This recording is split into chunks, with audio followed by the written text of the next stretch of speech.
Inauguratzeko hilabete gutxi batzuk baino ez dira falta eta eraikin nagusiko obrak azken txanpa betetzen ari dira. Egin dezagun errepasoa solairuz solairu espazioak zehazteko. Beheko solairuan honako hauek ditugu. Aldageletako hola, emakumezkoen aldagelak, gizonezkoen aldagelak, fitness aretoa. Kanpotik ikus daitekeenez, solairuko beirak jarrita daude jada, emakumeen aldagelak martxan daude eta erritmo honean doaz aurrerantz sabaia eta zorua jartzeko lanak. Jarraian gizonezkoen aldagelak eta fitness aretoa hornitzen hasteko. Lehenengo solairuan honako hauek ditugu.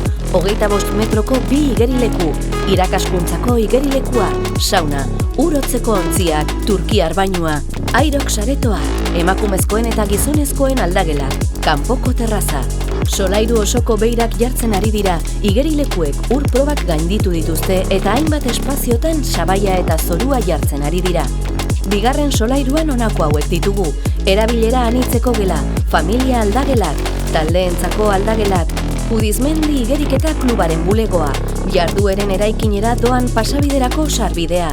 Gune guztiak zehaztuta daude eta instalazioak eginda, sabaia eta zorua jartzen ari dira. Azkenik, gazte eraikinetik gertu dagoen kanpoko sarbidea oso aurreratuta dago, eskailera jartzea besterik ez zaio falta eta azken txanpa betetzen ari gara. Gero eta gutxiago falta da eraikina irailean inauguratu dadin.